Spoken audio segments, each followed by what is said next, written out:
Majalah Time menyoroti IKN sebagai warisan gelap pemerintahan Jokowi. Hal yang disoroti diantaranya adalah kepala otorita IKN yang tak dipilih melalui pilkada, bahkan membandingkan IKN dengan ibu kota Myanmar. Presiden Jokowi berpantun saat menyampaikan sambutan di acara Kompas 100 CEO Forum di kawasan ibu kota Nusantara. Jokowi mengutip kalimat yang tengah populer di medsos, pinjam dulu 100. Presiden menyebut sudah sering diberi pantun saat berkunjung ke IKN, tetapi ia belum pernah berpantun. Presiden pun menggunakan momen sebelum sambutannya dengan menggunakan hal yang tengah populer di masyarakat. Ikan lohan, ikan gabus. Direndam dulu, baru direbus. Supaya pembangunan maju terus, pinjam dulu 100. Yang saya maksud itu 100 CEO Kompas yang hari ini hadir. Bukan uang, dikit-dikit uang, dikit-dikit duit. Meski pembangunan IKN terus dilakukan, tetapi kritik atas IKN juga tetap ada. Salah satunya diangkat oleh majalah Times yang berjudul IKN adalah warisan gelap Presiden Jokowi. Time menyebut dalam hampir 10 tahun memerintah, pemerintahan Jokowi kemungkinan akan dikenang sebagai era baru kemunduran demokrasi. Mengutip pernyataan guru besar sosiologi Nanyang Technological University Singapura, Zulfikar Amir, Time menuliskan pemilihan kepala IKN yang ditunjuk oleh Presiden merupakan sebuah kemunduran demokrasi. Dalam wawancaranya, sosiolog menyoroti konsep jika yang terpilih bukan dari kehendak warga setempat, maka konsep sosialnya tidak masuk akal. Time juga menyoroti dinasti politik yang dibentuk oleh Jokowi. Majalah Time mengutip dosen politik Ian Wilson dari Universitas Murdoch Australia menganggap IKN adalah proyek yang menjadi simbol larinya Jokowi dari kegagalan menangani persoalan di Jakarta, dari kemacetan, banjir, dan polusi. Time bahkan membandingkan antara pusat pemerintahan Naypyidaw, ibu kota Myanmar yang dibangun tahun 2005 oleh rezim militer untuk melindungi para pemimpin negara Myanmar dari pemberontakan. Time juga menyoroti mundurnya demokrasi di era pemerintahan Jokowi yang perubahan undang-undangnya dinilai kritikus, melanggar nilai-nilai demokrasi. Meski Jokowi terus meyakinkan investor untuk berinvestasi di IKN dalam berbagai acara kenegaraan, tetapi nyatanya IKN tetap menggunakan anggaran negara. Padahal sebelumnya Jokowi pernah menyebut tidak akan menggunakan APBN untuk pembangunan IKN, sama halnya dengan pernyataan Jokowi untuk proyek kereta cepat. Presiden Jokowi pada tahun 2022 yang lalu menyebut anggaran IKN mencapai 466 triliun rupiah dengan salah satu sumbernya adalah APBN dengan kisaran 19 hingga 20%. Kalau kita lihat di tahun 2023 ini, menurut Menteri Keuangan Sri Mulyani, anggaran IKN mencapai 29,4 triliun rupiah. Namun hingga Agustus 2023, penyerapan anggarannya mencapai 6,4 triliun rupiah. Pemerintah saat ini mulai membangun beberapa fasilitas penunjang untuk IKN sambil mempersiapkan pemindahan aparatur sipil negara secara bertahap. Tim Liputan, Kompas TV. Majalah Time, saudara, mengangkat Jokowi sebagai sampul dengan judul A New Hope atau Harapan Baru beberapa tahun lalu. Dan kini justru memuat berita yang menyoroti warisan gelap era pemerintahan Jokowi. Bagaimana respon istana atas berita Time terkait dengan ibu kota Nusantara? Kami bahas malam ini bersama dengan tenaga ahli utama KSP, Ali Muhtar Ngabalin. Bergabung juga ada Direktur Eksekutif Indonesia Political Review yang juga dosen Universitas Al-Azhar, Ujang Komarudin. Dan ada juga yang sudah bergabung, Imam Prasojo, sosiolog dari Universitas Indonesia. Selamat malam Bapak-Bapak semuanya. Selamat malam Mbak Audrey. Assalamualaikum Bang Imam. Selamat malam. Assalamualaikum. Waalaikumsalam. Ujang, siap. Siap Bang. Saya ke Bang Ngabalin dulu. Bang Ngabalin, jadi ini kan Time sudah menyebut ya akan menjadi era kemunduran demokrasi atau darker legacy karena kepala IKN misalnya salah satunya dipilih presiden bukan melalui proses pilkada. Gimana tanggapannya? Ya, kalau kita terus mengikuti berita dunia atau media-media luar negeri seperti Times, beberapa waktu yang lalu juga saya juga diwawancarai oleh Wall Street Journal, kemudian beberapa yang lain, dan kalau dia menyoroti terkait dengan pengangkatan kepala otorita IKN, maka mereka pasti tidak tahu tentang regulasi yang ada di tanah air. Dan karena itulah maka tidak mungkin ada orang luar negeri sana, mau Australia, mau Amerika, mau Belanda, mau China, lebih tahu tentang masalah negara kita. Jadi untuk apa kita tergantung kepada orang-orang yang tidak mengerti, kemudian terus memprovokasi, melakukan trial by the press dan memberitakan informasi-informasi dan berita-berita yang sungguh-sungguh tidak ada sama dengan faktanya di lapangan. Jadi, artinya pemberitaan ini tidak sesuai dengan fakta yang ada gitu, Bang Abalin? Ya, umpama kalau dia menyoroti terkait dengan pengangkatan atau pemilihan penunjukan kepala otorita Batam atau otorita IKN. Kepala IKN, kemudian itu dia menjadi sorotan lebih dari 1,5 halaman. Saya kira naif betul kita sebagai sebuah bangsa yang besar ini kemudian harus terpengaruh, terganggu dengan berita-berita yang menurut saya ya dia mesti bisa tahu terhadap regulasi, fakta-fakta yang ada berlaku di tanah air, termasuk kewenangan presiden dalam mengangkat, melantik, mengambil sumpah dan menetapkan kepala otorita IKN. Baik. Gitu. Oke, kalau dari Mas Imam sendiri sebagai seorang sosiolog, dia rasanya itu betul nggak sih? Apalagi misalnya ada yang bilang bahwa tidak kurang melibatkan orang-orang di sekitar sana, begitu, Mas Imam? Ya, kontroversi ini kan sudah lama ya. Dan buat saya putusan itu sudah diambil. Tinggal bagaimana caranya kita ke depan atau sekarang sekiranya dirasakan. Kritik yang selama ini ada ya tentu kita dengar seperti misalnya pembangunan ini terlalu istana sentris misalnya. Pembangunan ini terlalu mengedepankan fisik ya, tetapi pembangunan sosialnya masih sangat sedikit sekali. Nah, kritik-kritik seperti itu saya kira kita perlu dengar ya, dan kemudian bagaimana mengatasinya. Dan saya sendiri secara sukarela lah ya, dengan segala kontroversi yang ada, ya datang ke kantor OIKN dan kemudian memberi masukan-masukan agar jangan sampai ya kritik-kritik yang tajam itu terus kemudian menjadi kenyataan. Nah, saya posisinya adalah mari kita bantu kalau memang itu ada, dan saya juga mendengar setelah berdialog memang nggak mudah ya.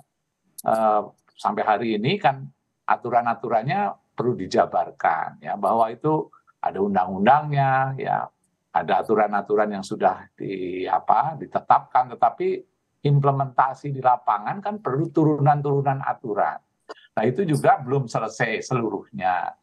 Nah, jadi kalau saya ngambil, mari kita sama-sama jangan sampai program yang menggunakan dana yang besar ini terus menjadi wasted, menjadi tidak efektif. Itu aja posisi saya.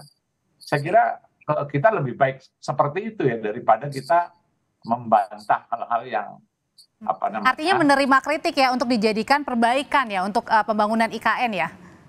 Ya, saya sendiri melihat ya di sana, dan saya udah beberapa kali ya, 4 kali atau 5 kali.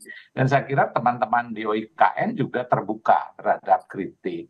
Tapi saya juga melihat tidak mudah memang ya untuk mengimplementasi bahkan pendanaan-pendanaan.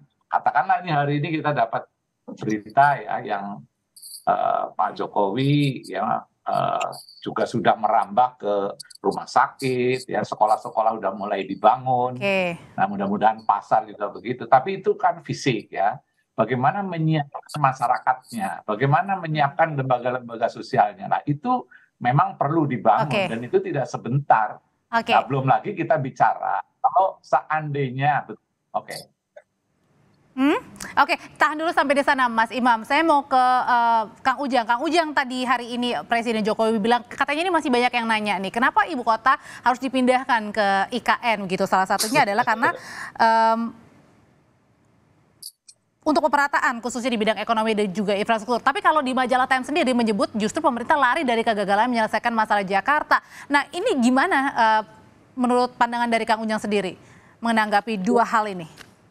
Saya salah satu yang mengkritisi ketika itu. Saya masih ingat betul, tetapi posisi saya juga ya dalam konteks hari ini gitu, ketika undang-undangnya sudah disahkan begitu ya, sudah menjadi kesepakatan politik antara pemerintah dengan DPR ya, suka tidak suka yang harus dieksekusi.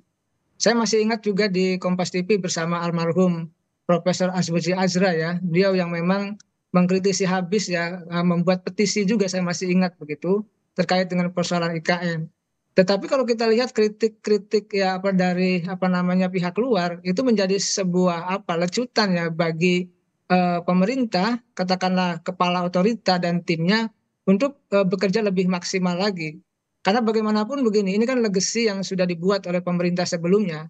Jadi dalam konteks itu ya ketika sudah disahkan, ketika sudah disepakati secara politik, maka ya tadi walaupun banyak yang katakanlah menolak, banyak yang tidak setuju, banyak yang mengkritisi, ya tetapi karena sudah menjadi produk hukum dan itu harus dieksekusi, maka sejatinya ya harus terus berjalan. Tetapi memang dalam proses perjalanannya itu tadi Pak Imam mengatakan tidak mudah, betul. Karena dalam konteks prosesnya juga kan banyak kritik, dalam perjalanannya juga banyak yang membuat petisi dan lain sebagainya. Tetapi dalam hal ini ketika kritikan itu datang ya dari pihak manapun, termasuk dari pihak luar negeri, itu bagian daripada yang masukan saja untuk perbaikan konstruksi ya pembangunan IKN ke depan. Jadi saya melihat ya kalau sudah dieksekusi kebijakannya, jangan lagi mundur.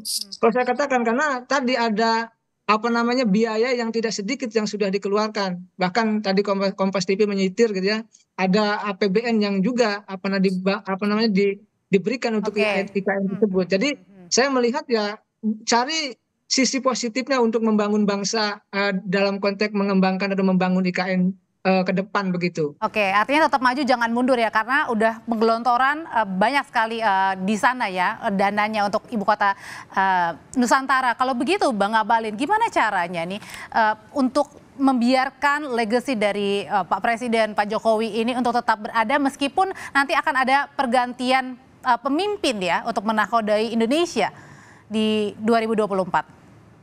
Ya, siapapun yang nanti akan memimpin Republik ini, ya IKN ini adalah legacy, ini adalah karya besar bangsa, anak-anak Indonesia.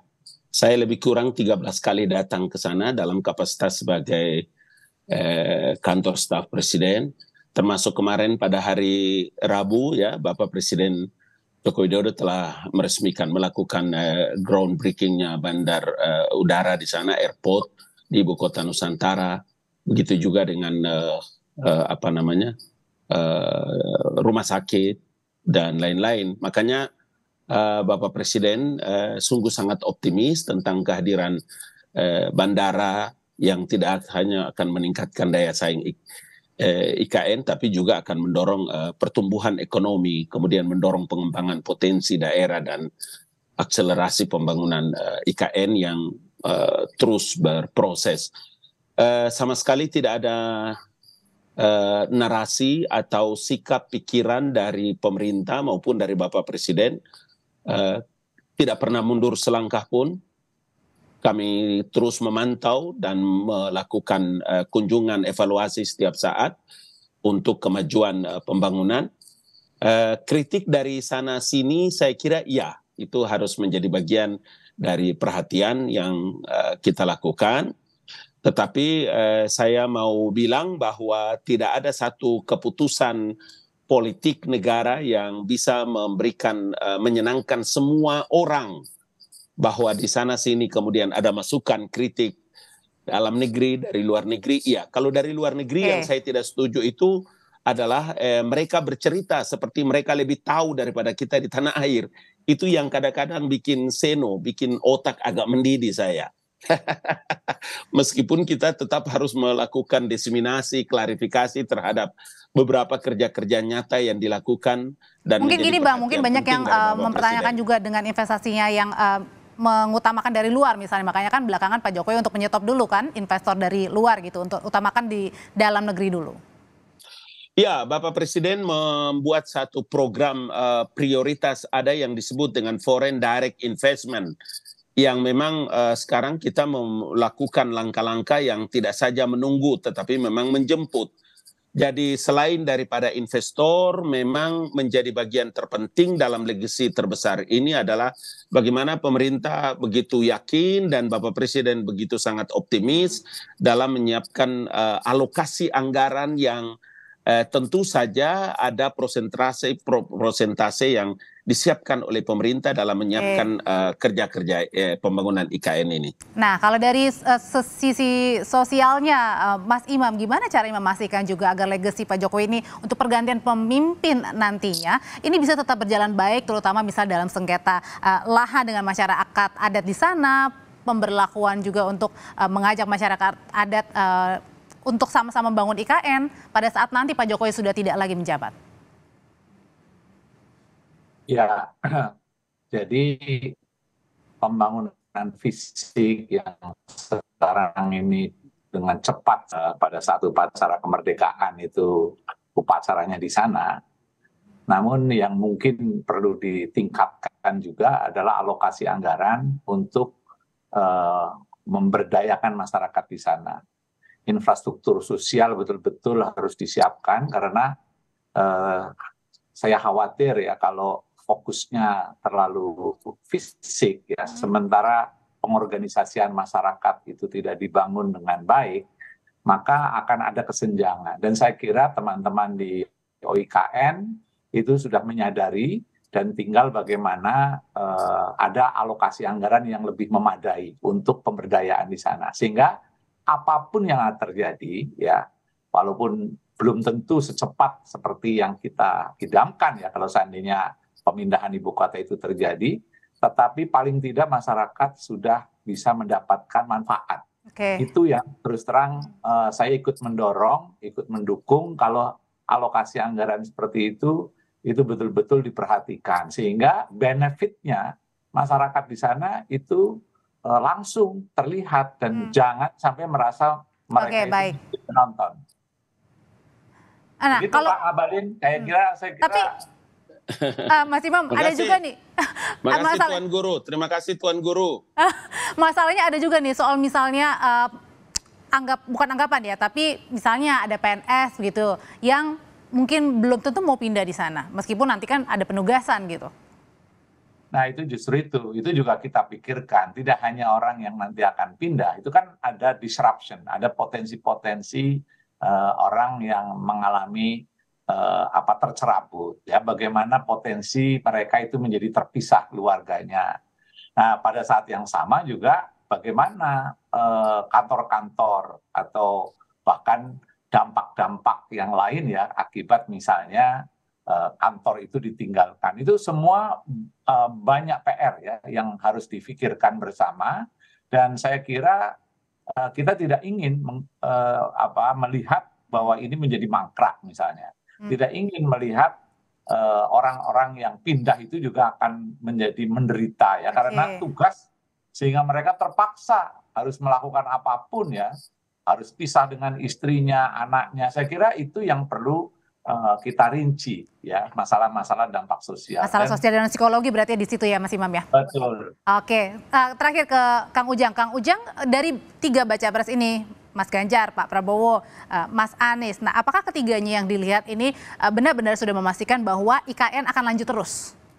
Saya melihat ada 2 pilihan ya. Sebelum katakanlah Gibran menjadi cawapresnya Pak Prabowo, Pak Ganjar itu masih konsisten untuk bisa melanjutkan kebijakan-kebijakan Pak Jokowi. Tetapi ketika visi misi itu muncul ya dari ketiganya ya, saya lihat gitu ya, dari Anies Amin itu tidak ada yang membahas soal IKN walaupun tidak menolak. Lalu Ganjar Mahfud juga tidak menyantumkan IKN juga walaupun tidak menolak. Yang jelas yang pasti mencantumkan adalah Prabowo Gibran.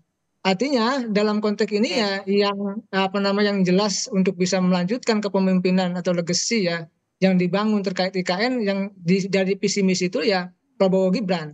Jadi memang ada 2 nih hal yang harus diselesaikan juga ke depan agar memang tadi saya sepakat dengan guru saya Pak Imam gitu, agar tidak mangkrak, bahwa kita punya tugas besar ya. Saya dulu mengkritisi, sampai hari ini juga tetap mengkritisi, tapi dalam konteks ini harus objektif dan konstruktif. Jadi kalau memang nanti itu mangkrak, kalau yang terpilih adalah katakanlah kelompok yang tidak suka dengan pemerintah, kan ini bahaya. Tetapi ini kan undang-undang, perintah undang-undang yang sudah harus dilaksanakan dengan segala konsekuensinya, baik buruknya. Jadi ya legacy itu ya harus dibangun bersama-sama. Entah nanti yang menang katakanlah kubu perubahan ataupun kubu keberlanjutan. Dipastikan IKN harus jalan begitu. Oke, baik. Terima kasih Kang Ujang, terima kasih Mas Iman, terima kasih Bang Abalin. Sehat selalu. Kita ketemu lagi di lain kesempatan. Yo, makasih. Ya.